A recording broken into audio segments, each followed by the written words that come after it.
And it's shooting! Salut à tous, aujourd'hui je suis chez Normanna. Salut Willy. Salut Alexis. Explique-nous en deux mots ce que c'est que Normanna. Normanna, c'est un atelier de shape qui est basé en Normandie. Je fabrique tout ce qui est planche de kitesurf et planche de foil. Aujourd'hui, on va comparer deux techniques pour poncer son foil. La technique foilidaire et la technique... Mais t'as pas des outils sérieux toi hein. Professionnel.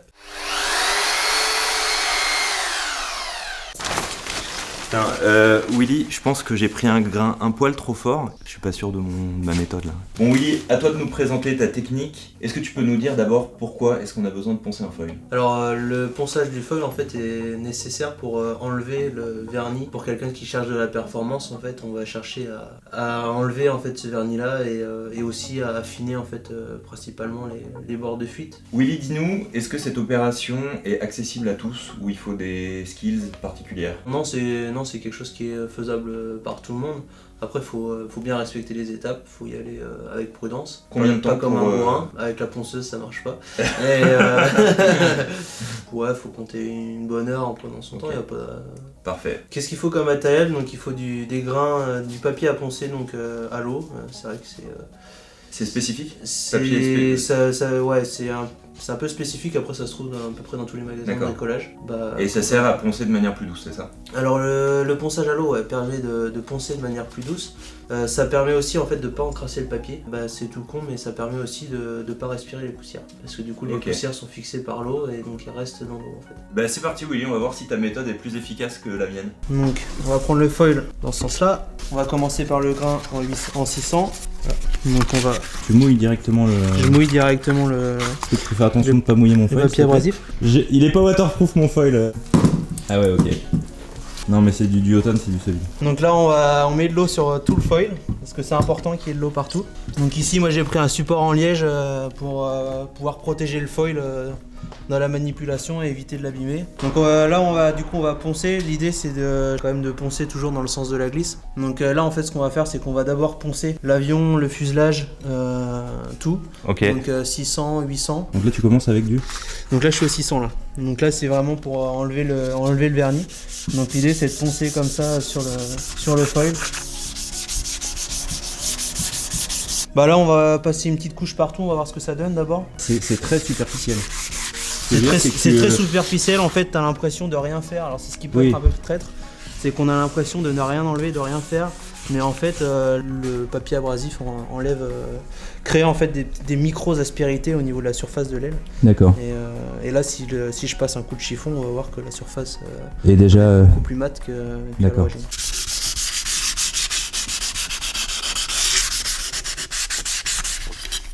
Le fuselage est un petit peu convexe, donc il y a un petit creux là sur le tir arrière.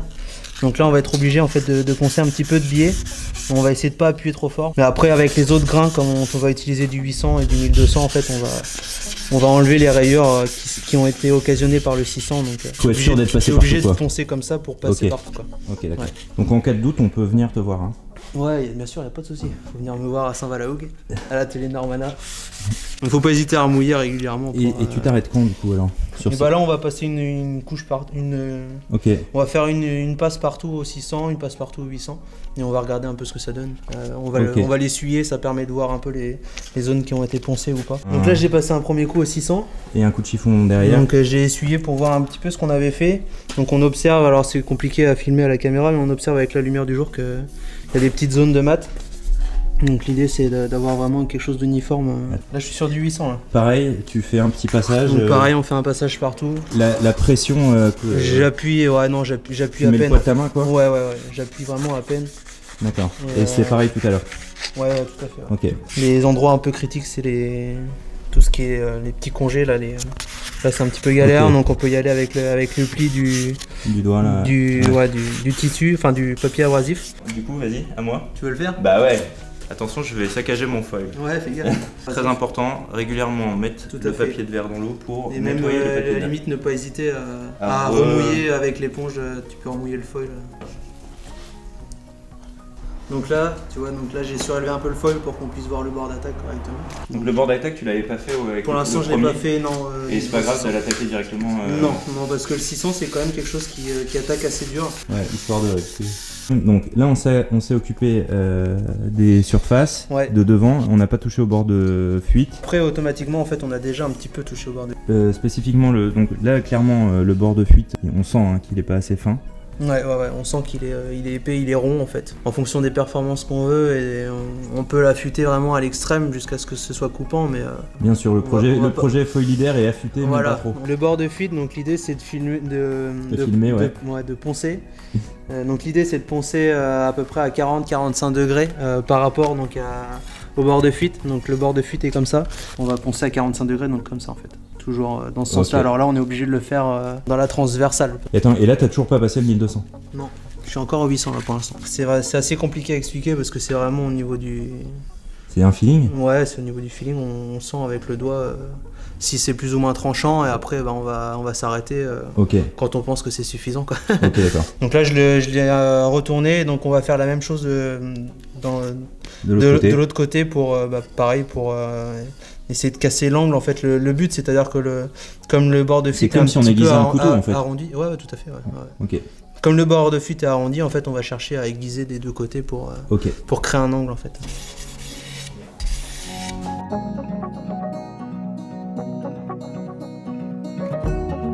Ok. Donc voilà, attends, pareil, on recommence. Qu'est-ce que ça raconte là? Ok, donc c'est un peu plus affûté. On n'est pas encore sur du tranchant. Après, là, je pense qu'il faut qu'on le fasse au 1200 partout. Okay. Donc on va refaire l'avion entièrement après les bords de fuite.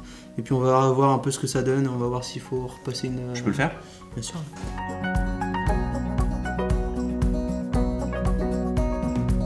Et là, pareil... Alors là, tu fais vraiment des grands mouvements. Il faut vraiment que tu fasses toute l'amplitude. Ok. Parce que sinon, tu risques toujours de faire des inégalités. Ouais, en fait, c'est hyper facile shaper comme métier. Je suis shaper là? Pas vraiment shaper.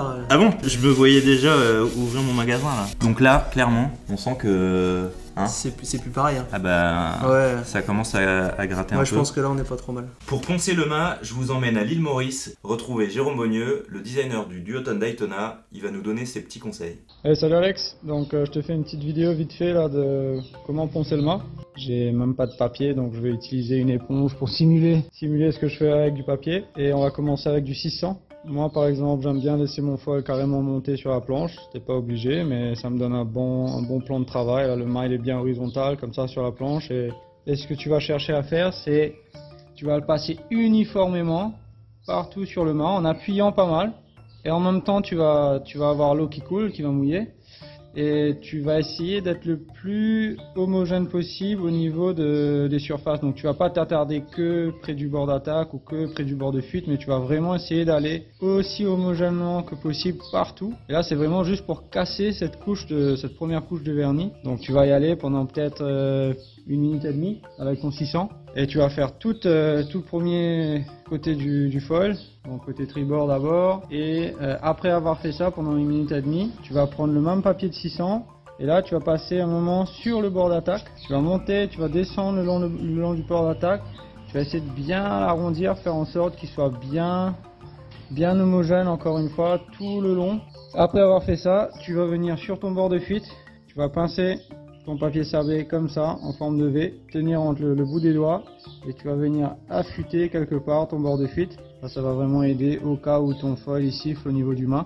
En venant affiner le bord de fuite là, on est vraiment en train de parler des 2 mm à partir du bord de fuite, 2 mm plus haut, c'est là que tu veux venir affiner. Après avoir fini ces 3 étapes, tu vas faire une dernière qui va consister à prendre ton papier, toujours avec ton 600. Tu vas démarrer tout au haut du mât, au bord d'attaque, et tu vas descendre à 45 degrés vers le bord de fuite. Tu vas repartir au bord d'attaque, 45 degrés au bord de fuite, en appuyant un petit peu.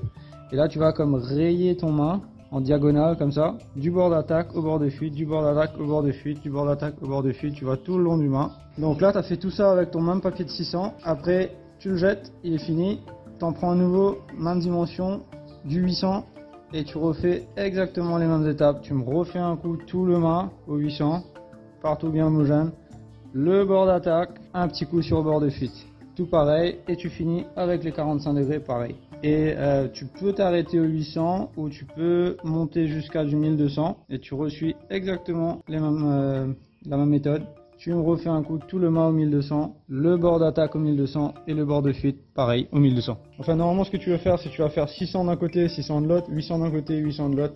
1200 d'un côté, 1200 de l'autre, dans cette ordre-là. Donc ça, c'est ce que moi j'utilise comme technique. Ça veut pas dire que c'est la seule et unique technique de ponçage. Il y a des gars qui ont d'autres façons de faire, mais perso, c'est celle que j'utilise et je suis content des résultats avec celle-là. Merci à Jérôme de chez Duotone et à Willy de chez Normana pour ces précieux conseils. À la semaine prochaine.